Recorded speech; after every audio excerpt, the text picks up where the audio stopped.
Welcome to Confident Coparenting, building a better life for you and your kids. I'm your host, Jeanne Ward. This show goes beyond co-parenting. It's about self-discovery and personal growth. Separation and divorce can shake your sense of identity, but my goal is to help you feel at ease in your own skin, both as a parent and in your new life. Through engaging conversations, I'll share tips, tools, and mindset shifts to help you build confidence, communicate effectively, and strengthen your self-identity. Let's dive in and see your situation in a new light, because when you thrive, so do your kids. A better future starts now. Hello, I'm Jeanne Ward, and welcome to Confident Co-Parenting on the Transformation Talk Radio Network. Today, we are going to focus on how to become a confident co-parent after divorce, and I'm very honored to have Dr. Pat with us today. So welcome, Dr. Pat. Yeah, it's so great to be here. And, both of us have some history with this. So it's really an exciting conversation to have with you and really honoring the work you're doing. So Thank you very needed. much. Thank you.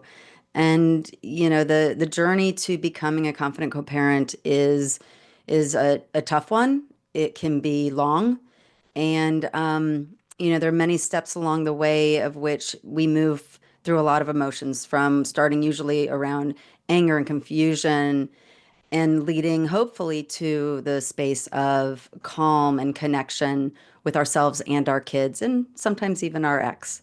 But I'd love to start today with talking a little bit about how we move from a really rough situation into becoming more confident.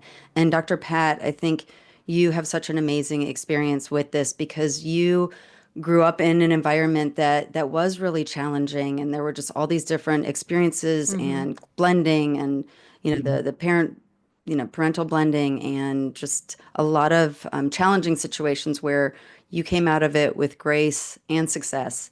And Yeah. I'm wondering a little bit about how those experiences impacted you and who you are today. Well, let me just say, I really honor my, and let's just say Mama Doris, who was my stepmom. She is now passed, way too young. She should have never left this planet. But I honored her because she married my dad when my dad was successful, and then he lost everything. And then Mm. you take this woman and her two children that lived in the deep south, and where in the world do you move them to? The Bronx, the home of PS 14, Yeah. junior high school 101. So can you imagine, at a very young age, we were like 6, 7, Joyce I think was 8, and now you're leaving the farm where you were grandma, and there Yeah. you are. I so admire her. First child at 12, second child at 13, no education, and she had to tolerate my dad. Mm. Yeah. Yeah. That must have been really challenging for you. It was challenging for me, but it was more challenging for my sister, 12 years older. And I have to say that if it wasn't for her and her ability to see past all of the limitations, I mean, she was the queen of positivity. That's actually where I get it from. Really. There's nothing that she couldn't do. I mean, yes, I've met a lot of people along the way, but no one held the positivity claim better than Mama Doris. Wow. Despite everything in her life, optimism was like breathing for her, and she saved the role of parenting. Did she make mistakes? Hello, my 11th birthday, she gets caught shoplifting for my birthday present. Did we learn Mm. a few things? Yes. Yeah. But boy, did she have like major hurdle to overcome. How about Mm. you? Yeah. Ask me that again. What do you mean? How about me? Well, you have experience with this too. I mean, it's hard to explain to people what it's like, but even more now. Back then there was less distractions. But now the idea of co-parenting in the world we're living in, the digital world, information Yeah. everywhere. social media post about your kids that maybe isn't the greatest in the world. I mean, Right. I don't know if we would have survived it if Mm. this had happened now. No, yeah. And you bring up a good point, just everything we're all having to deal with, right? And I love that you spoke about the positivity, and to me that speaks to mindset, which is so critical, and it talks about the feelings that someone goes through. It's not all roses and, and butterflies and sunshine, right? This is hard stuff, and I have to say that my divorce was the lowest point in my life. And I've lost both my parents and my brother in a matter of about a year and a half. So, Wow. I think that's really saying something, that my divorce was even harder for me. Now, because it was so hard, I found a lot of resources. I worked on myself. I went on my own journey, and that helped me deal with the deaths and the loss. But it's tough. Yeah. I mean, look, both of us, I lost my mom. I mean, that was the whole basis for this. Yeah. I had a tough time in Catholic boarding school. And, talk about a confident co-parenting person. That Mama Doris, she went in there and she set the entire Catholicism straight on it being okay if I happen to talk to Jesus. I mean, I think I was the youngest person ever expelled from Catholic boarding school. But you see, this is the role model. Now, look, my dad, not so much, Uh-huh. but he was not really around. So she was the main influencer. I often Yeah. wonder what it would have been like to have like a fairy tale movie kind of Uh-huh. situation. Right? Wouldn't we all? And that's such a good point though too, is none of this is a fairy tale, but we can make the best of it and the most of it. You Yeah. know, I was thinking about Gwyneth Paltrow and Chris Martin way back when, in their divorce, which was so public, and they spoke a lot about the book and the process of conscious uncoupling. And it was such a major influence on me that that kind of became my vision and what I wanted to have. And it gave me hope because, in the beginning it was extremely rough. Now my ex and I are in a completely different situation and co-parent so well, and a lot of it was that. So I think the fantasy, or close to the fantasy, can come. It Mm. does take a lot of work and a really important good vision and hope towards it. I want to ask you about confidence because this is Yeah. part of the equation too. And I think most of the time we get a sense of co-parenting and people try to figure it out. But you see, you're doing something really different. And I think it's a game-changing aspect of parenting. Um, what is it about confidence? Because that's really what we're talking about. We're not just talking about co-parenting here, because my God, we're talking about the journey to confident co-parenting. And Right. so let's talk about the confident part. Yeah, yeah, absolutely, right. And confidence can be such a hard thing for all of us, and then you throw kids in the mix and it can be that much harder, right? No one gives us the playbook on how to parent. So for me, what's one thing that's really, really important about that confidence is I think of it in two ways, and like two components to it. And one is mastery, and the second part is frustration tolerance. So I think that, getting confident is being able to take steps towards mastering something, whether it's an activity, an experience, and even our emotions. And then that frustration tolerance is going to come in because when you're trying to master it, it's tough, it's frustrating, all the emotions come up, and, usually we want to stop.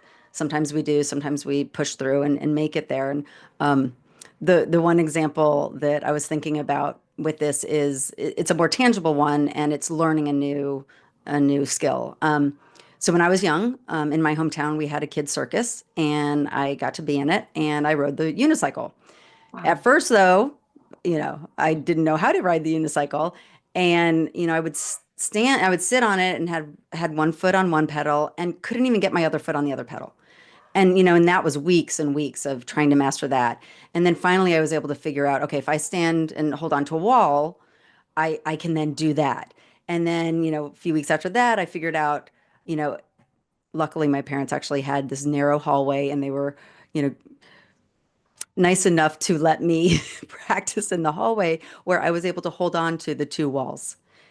And I did that for weeks and weeks and weeks. And, eventually I could ride without touching the walls. And, so it took a long time. I mean, this took me like 5 months to get to where I could ride.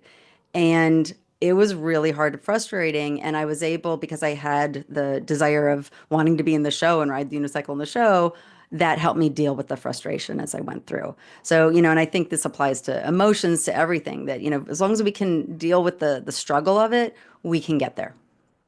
I love that story. I didn't quite have quite as an exciting story, but Mama Doris was, man, when it came to helping us kids be confident, it showed up in strange ways. Like we all got these pogo sticks one year. Now No pogo way. sticks are like an extreme sport. Right. It's like, oh my gosh. Right. It's like, have you seen like the extreme sport? It's like crazy. Yeah. But she got us these, and I asked her later on why, because why would you get kids pogo sticks in the Bronx in the street? So Uh-huh. my two sisters hop out there and right away. Me, I jumped on it, fell, and I threw it down the driveway. Hello. Okay. I thought the game over. I'm gonna go back to stickball or Uh, whatever I'm doing. I Right. go in for dinner, and Mama Dara says, no, no, you're not coming in here. I'm like, what? She said, no, go get that pogo stick and you'll come in here for dinner when you can do it. All you need to do is Wow. go up and down 3 times. But that, so here I am. This is me as a kid, right? This is a Yeah. demonstration of how broken I really was. So what do? I get the pogo stick and I sit on the curb and I don't do it. Okay. Like hour goes by. And Wow. then I try to get in again thinking she didn't watch, right? Right. Like, She'll yeah. think I did So it. she think I did it. Like I don't want to do it. And then she said, "Well, did you do it?" And I got ready to lie, Hmm. and I knew, do not. She said, "No, I'm watching you 3 times. Go back out, try to do it. Can't do it. Now I'm frustrated. Now Yeah. I'm frustrated. So I don't have frustration tolerance. I clearly don't have mastery. I'm clearly not confident. And then I got all the kids watching me, right? Mm. Because I just got a bra. And who wants to watch that on a pogo stick, people? Come on. You know, that's not how you build confidence. But I mean, you know what I'm saying? Yeah. But here I was, and I don't know what happened. I just broke down. Broke down emotionally. I just started to cry because I didn't quite understand why. And then I finally decided I can do this. And up I came. It was dark now. So Uh-huh. I'm hoping she could still see me. Yeah. And it's dark. And I did it maybe about 5 or 6 times and learned how to jump off. And I took the Wow. pogo stick up to the door, had to be 8 or 9 o'clock, and I hadn't eaten dinner. And I knocked on the door and she grabbed me and hugged me and said, "That was amazing. Wow. Come on." And your example is such a good one of your frustration tolerance. It is also an amazing example of her parenting. Because imagine how frustrating that must have been for her to knowing you want to come back in and eat and knowing she wants to feed you, but really wanting to help you, master that. And yeah, that's fantastic. Well, and the other part of it was, when I went in, my two new sisters, I mean, Doris was just ready to just make fun of me and all that. And my mom looked at her. I mean, this woman was like in her early 20s. She was like 30 years younger than my dad. And she took one look at both of her daughters and with that finger with the long red nail polish, went back and forth with it like, Uh-huh. don't you dare. Not a Wow. word from them. See, Yeah. that's part of it, isn't it? isn't that part of great parenting and confident parenting? It wasn't just about what she was trying to teach me, it was also about what she was trying to teach them. Mm-hmm. Yeah. And yeah, and when you've got multiple kids, it's managing all of them with their different personalities, their different ages, so they're Yeah, at different stages of development. yeah. It's a lot. So It's a let's lot. talk about this because, let's talk about divorce because that just adds such a layer. I mean, Yeah. we're talking as if there wasn't anything else going on, but I'm talking about divorced parents, chaos with the in-laws. Oh, My yeah. mom's side of the family hated my dad, Mm, because she had passed away, hmm. suicide, and they hated him. And here he Yeah. comes with this new, young, beautiful wife. I mean, it isn't just about co-parenting. It is about all of the emotions, the people in your Yeah. life, how things change. Talk about that for a minute, because you and I are talking and laughing, but I'm telling you, it Yeah. wasn't all laughing moments. Oh, I bet. Yeah. Yeah. And the first thing that's coming up for me is defining co-parenting and the types of co-parenting because a lot of these stories that I sometimes share is about a more collaborative approach. And that's just not in the cards for everybody, and that's okay. And I think that's one really important first step is to know that where you're at is okay. And so with co-parenting, two of the bigger buckets, there's different categories, but the two big buckets of categories are that there's going to be parallel co-parenting as well as collaborative co-parenting. And that parallel co-parenting is like, like a railroad, right? You've got these two tracks and they're not touching. So with that parallel co-parenting, the parents may have minimal contact, sometimes none. Sometimes the transfer is happening at school, right? One parent drops off the child or children and the other parent picks up at the end of the day. So sometimes there's just no contact because there's such animosity and maybe even problems that are happening during the divorce or just post-divorce. So that is one type of co-parenting, and then there is the collaborative where there's going to be a little bit more, if not complete Mhm. collaboration of maybe the rules are exactly the same at both houses, for example. Yeah. Um, I mean, like these two children had a dad, right? yeah, Mama Doris had an ex, right? I yeah, mean, so can you only imagine what that must be like and how to navigate those waters? right, It's not always the Gwyneth Paltrow story, is it? right.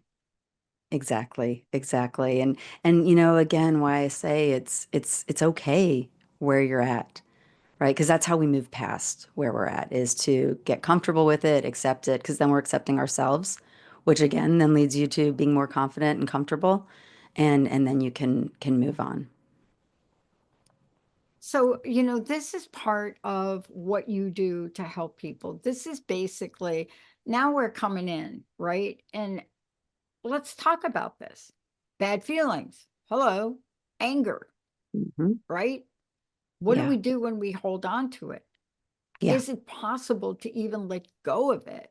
And, as we're trying to navigate just one emotion, anger, I mean, there are more, but just yeah, one emotion of anger can really dissect any relationship, yeah, cleaner cut than Gordon Ramsay's knife. I mean, that's what we're talking about here. That's how it is. What do yeah, you do when you're in that? And I know you have a 5-step process. Can we talk yeah. about that for a minute? Because you do have a solution for how to do this. Thank you. Yes, yes, I do. And pointing out anger is a really good emotion to talk about because it's so common in divorce and it has such a stigma to it. The one positive thing about anger though is that a lot of energy comes behind it. And so sometimes that actually helps a person continue to take steps throughout the day right? You're a parent, you still have to take care of your children. You still have to, get through the day. If you're working, you have to show up on the job and be productive, right? So, having that energy is important. Once we're able to process the anger, then sometimes you can, and the goal is to shift that anger into another emotion that has a similar level of energy, which is maybe something like hope. Um, and so my first step in the process is I call it sit in the muck. And it's just sitting in those really bad emotions, all of them, good, bad, and ugly, right? Because they can get ugly. And just being okay, trying to get comfortable with them, even if they are ones that you are just not happy that you're feeling. Um, and it's okay to have them all where we want to make sure that we're not causing problems outside for ourselves or outside of our lives is what we're doing with those emotions, right? So as long Yeah. as we're just feeling them, not acting out on them, that's fine. So first step is sit in the muck. Then I move to now that we're feeling a little better, what do we want? What do we want in the next 6 months, in the next year or 5 years? What do we want our life to look like with just for ourselves, with our kids? So it's like really creating that ideal. So I had mentioned, Gwyneth Paltrow and Chris Martin were my ideal, and I decided I really, really want that type of relationship. That was not the case in the beginning at all, and now it is. Almost every winter holiday, my ex and I spend it with our son together at the same table. And that's what I wanted. And it took a while, but we got there. So, I think that vision is really, really important to be able to identify what you want your life to look like. Um, then it's after that you're thinking through it and you're figuring out, okay, what are the details of how I'm going to get there? Right. Right. So for me, it was a lot of holding my tongue, right? In the beginning, and I'm embarrassed to admit this, but I really wanted to badmouth my ex. I was hurt, I was angry, and if our son ever said anything negative about him, oh, I wanted to go in there and be the cheerleader. And in the beginning I did a little bit. And then once I got more comfortable with my feelings and who I was and where I was at, I was able to stop that. So for me, figuring out how to get to that relationship that I wanted, it was not feeding into those Yeah. saying those things in front of my son Yeah. or even other people. And then it's the practice. The next step after that, fourth step is you've got to practice, right? Just knowing how to doesn't mean it's going to become a habit. So just practicing it. And then for me, the last step, which is one of the most critical, is reward. Reward yourself, recognize what you've done. Think about even a month or two prior where you were at and where you're at now that you've taken some of these steps. And then, acknowledge that and Mm, reward yourself and your kids, because I'm sure they're changing all throughout this time too. So to reward yeah. them too. Yeah. I'm observing since I met you, I'm observing my niece. Uh-huh. And I tried to avoid seeing what I was seeing with this little baby, Uh-huh. 5-year-old, and being pulled in the middle of the mom and the dad, and they ended in a tumultuous situation. Hmm. And just watching his behavior and what he's trying to do, and it's just horrible. Hmm. And she's not any better. She doesn't know how to draw a line in the sand and stop his bullying, and the kid's in the middle. Yeah. And it's difficult to watch, but I really had not been as aware. And so here's my question to you. Yeah. What if only one of the co-parents wants to drink the Kool-Aid and the other one Yeah. does not? It I believe this still works because I've seen it in Right. my own life. I've seen it in clients that I work with. Hmm.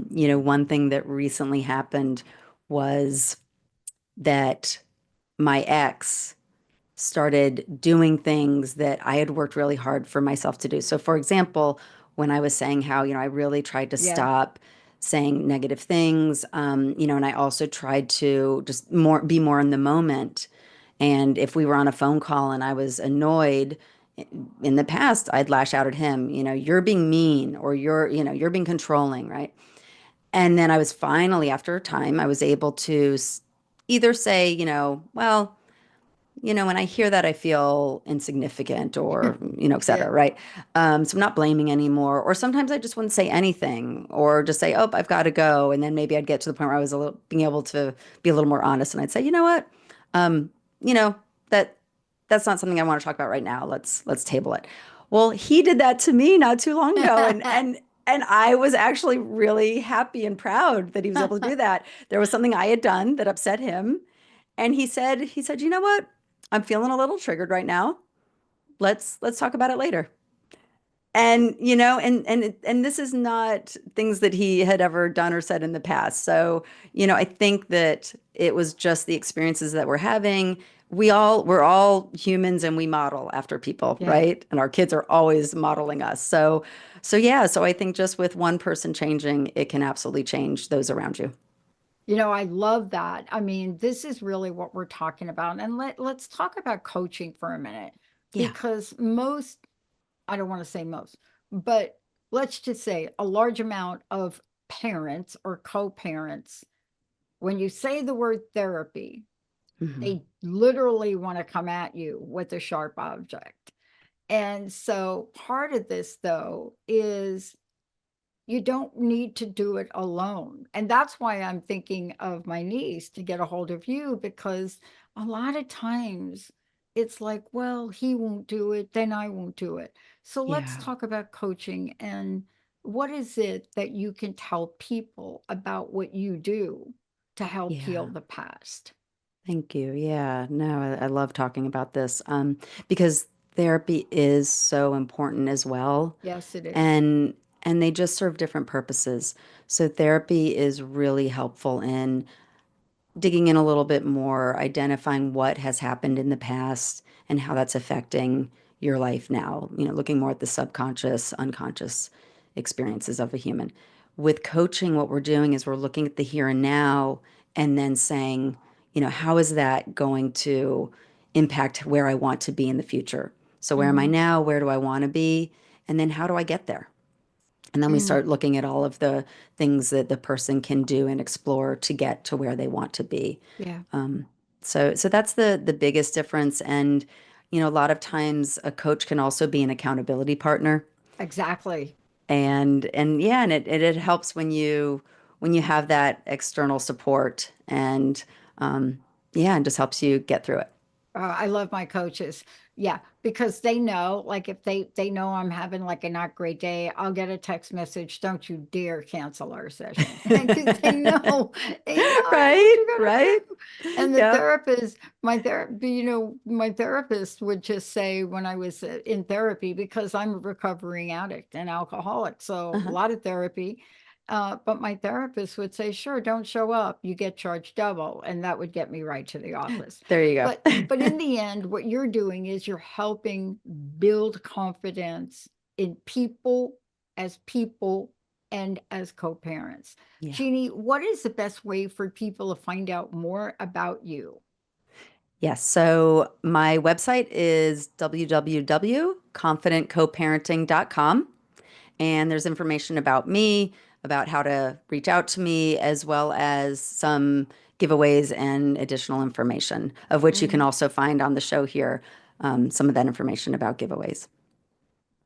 Last question. What's your personal message? What would you like to leave us with? This is such a great platform. It is so needed. How do I know? Go look at the divorce rates, everybody. Right, right. Yeah. Yeah. Um, my message is that we can all be confident co-parents. Everyone listening who maybe doesn't quite feel that they're there yet, you can get there. Mm. Jeannie Ward, everyone. One more time. Website, please. Yep, it's www.confidentcoparenting.com. I can't wait till the next episode. It's really going to Me get too. really good, isn't it? Yep, yep. And I just want to say for those of you out there, please don't lose hope. But this is the time to get some action. With a coach, what you get is the how to's. This is really a guidepost. where you may not know, do I turn left? Do I turn right? And by having somebody like Jeannie to really bounce this off of, you will get directly on the track you need to be on. Thank you, Jeannie. Thank you so Yeah. much. Thank you, Dr. Pat. Thank you all for tuning in, turning us on. We'll be back with another episode, but remember, it's confident co-parenting. Confident parenting. Confident is the key word to all of this. See you next time. Thank you. Bye-bye.